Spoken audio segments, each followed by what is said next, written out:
Hey guys, and welcome to today's video. Today we have two sovereign citizens in court, with the second one being a follow-up to a sovereign citizen that I've covered previously. Now, in this video, he claimed that the court doesn't have jurisdiction over him. But then the judge proves that she does in fact have jurisdiction over him by having him arrested in court.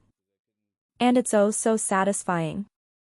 So, let's begin. Lynn Mays, 24 CR 629 and 25 CR 758. Miss Taylor, Mr. Mays may be on WebEx. The court would note a number of requests to appear via WebEx that were sent to our ADA coordinator that were frankly more of the sort of sovereign citizen magic word talisman nonsense.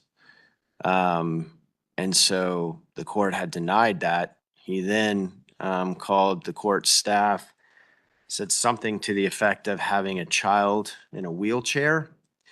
I don't know what the status of any of that is at this point, but he was told he needed to be here in person. Do you have any news on Mr. Mays?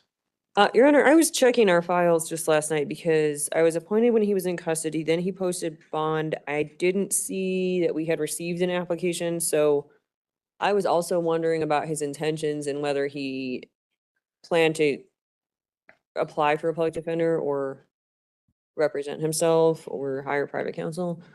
Actually, Well, I have. Sorry. Mr. Mays, you need to turn on your camera if you're going to address the court.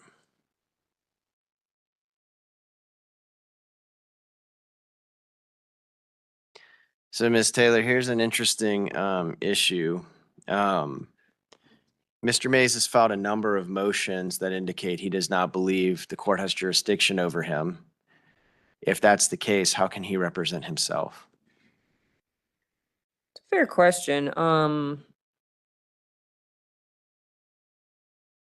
Because if he doesn't believe that the court has jurisdiction over him, which I can assure you it does, then he will refuse to apply the rules of the court and the orders of the court because he believes it does not have jurisdiction over him. Then how can he represent himself? And my office would be happy to represent him, but I don't think we have the documentation that we would need, such as proof of income, to be able to proceed in that direction today.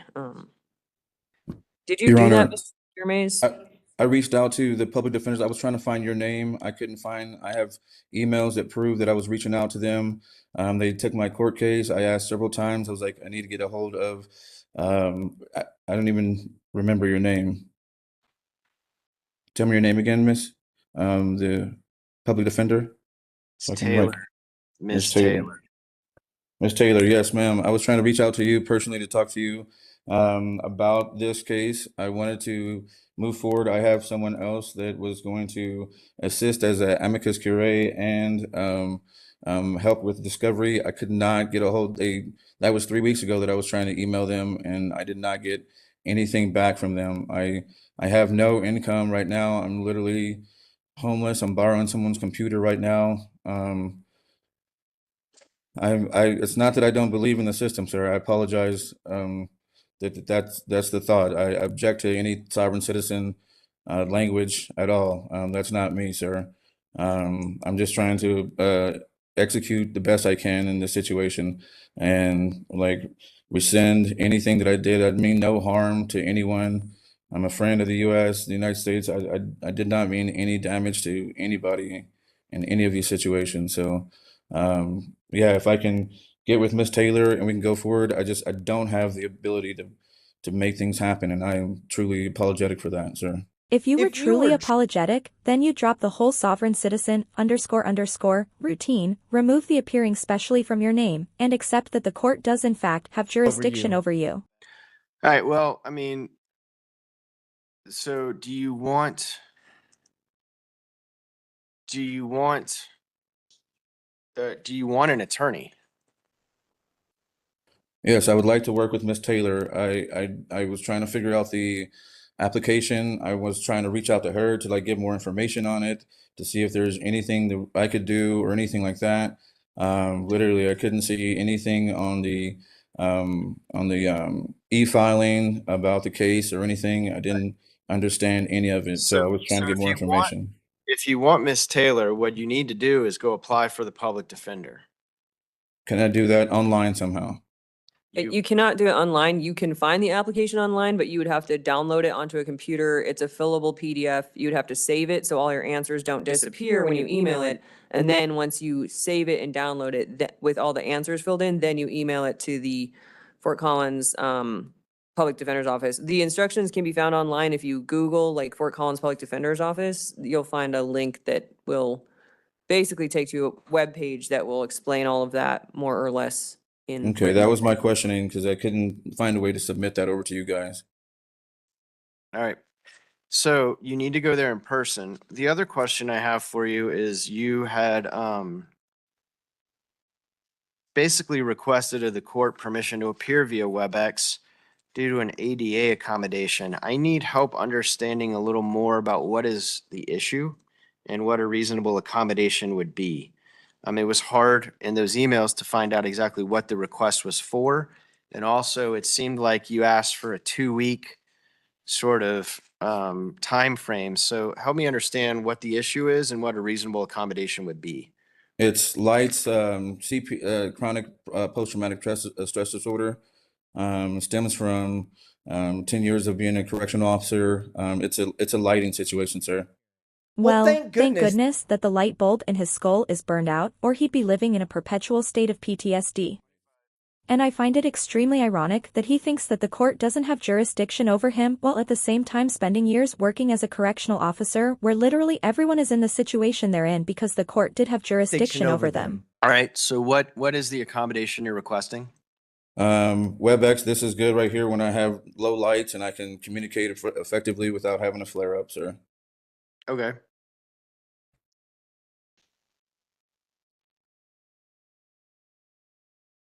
Mr. Berkey?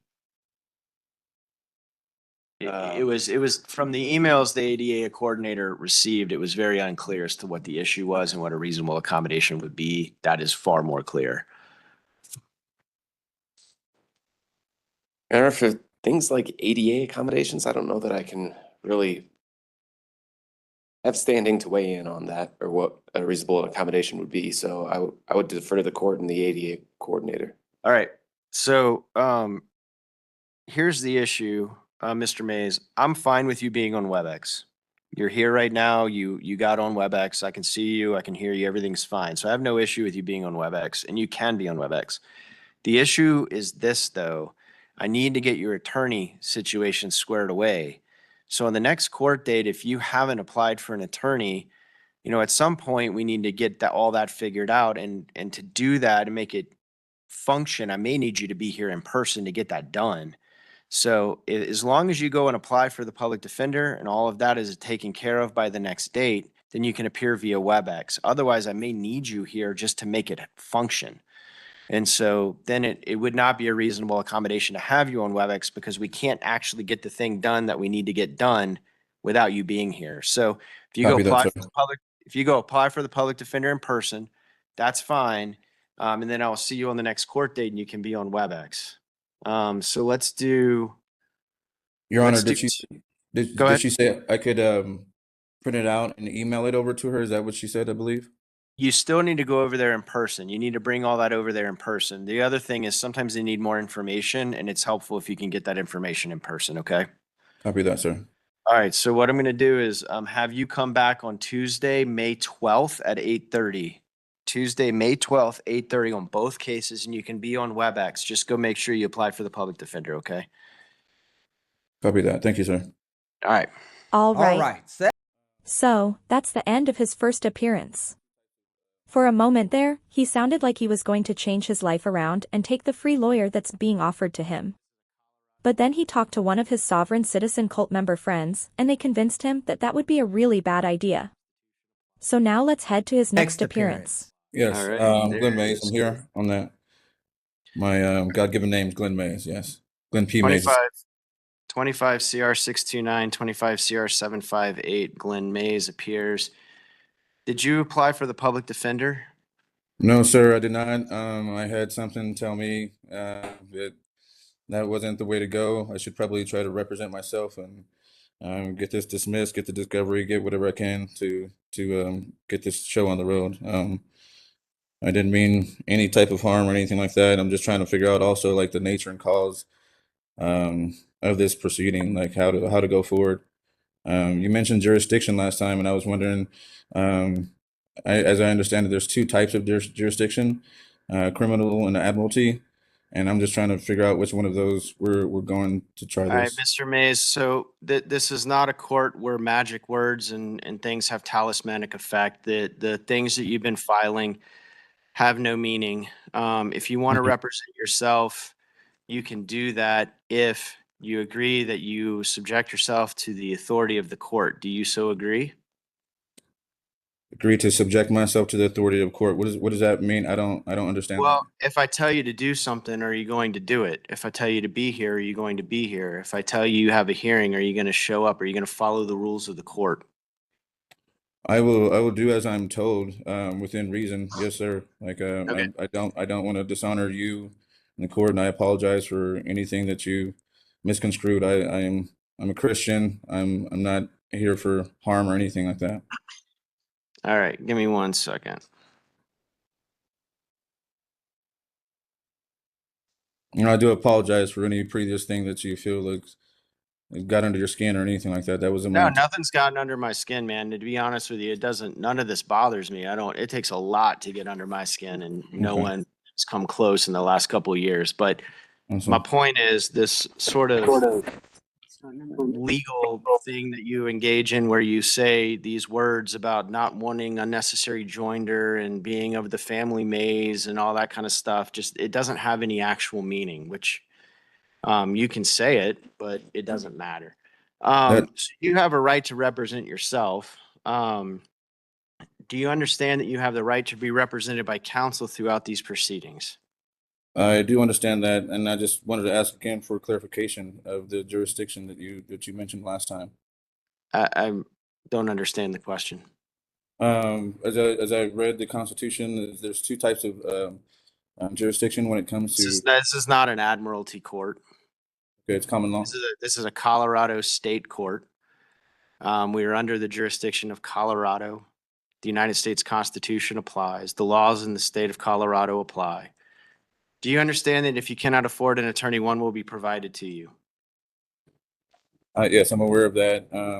Do you understand I will appoint counsel if you want an attorney to represent you?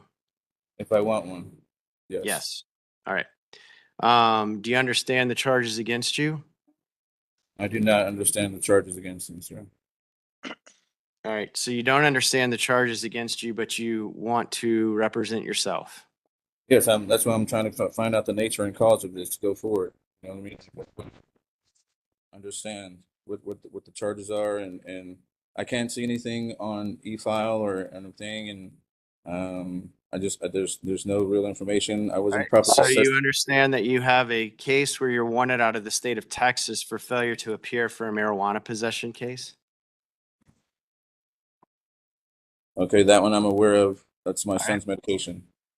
All right. So then you also have a case where you've been charged with offering a false instrument for recording in the first degree. That is a class 5 felony. Do you understand that you have been charged with that? Yes, I understand that I've been charged with that.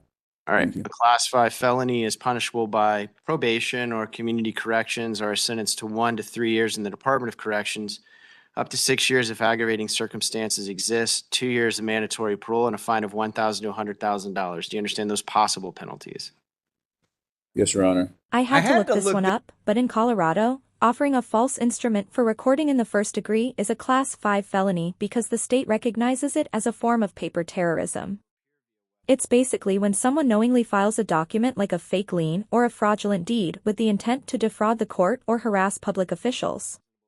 And Colorado doesn't play games with this because they know these degenerate filings can ruin a public servant's credit and cloud their property titles for years. So, by making it a felony, the law ensures that if you try to weaponize the clerk's office, you're looking at 1 to 3 years in a cage. Do you have any legal training? Legal training. I'm not aware of any legal training that I've had. just read a lot. I read the Constitution. I read the state constitution. Those are the legal trainings I have. I'm not one of these sovereign citizen people. I don't even understand what that is, sir. I've just literally been reading from different court executives and Supreme Court decisions through Justia and Cornell Law. Like, those are. All right. How far have you gone in school? I finished high school. I'm sorry. So say that one more time. That I finished high school and a little bit of college. All right. Are you under the influence of any drugs, medication, or alcohol that would affect your understanding of these proceedings? No, sir. I am of sound mind and ability to contract. All right. Do you have any history of mental illness that could affect your ability to knowingly waive your right to counsel or adequately represent yourself in these proceedings? I'm not aware of anything like that whatsoever. Do you wish to consult with the public defender before you make a decision as to whether to waive counsel or represent yourself? Because I will allow you to chat with them. Will that put me under any other things I can just chat? I don't understand. What did you say? I can just chat with her freely. Just for a minute about whether or not you want an attorney to represent you. I'll allow you to do that. Okay, let me chat with her just real quick. If Ms. Taylor is responsive to that. Ms. Taylor, can you do a breakout session with Mr. Mays really quick? I would have to get on WebEx, but I can do that. All right. Mr. Mays, what I'm going to do is Ms. Taylor's going to hop on WebEx here in a minute. We'll put you in a breakout session, so you just have to accept that. And then y'all can have a conversation, and y'all be the only people in that room, and then you'll come back into court, okay? Copy that, sir. Yes, sir. All right. So, the public defender and the defendant stepped away to have a private conversation about the dangers of self-representation, but to no one's surprise, it didn't work.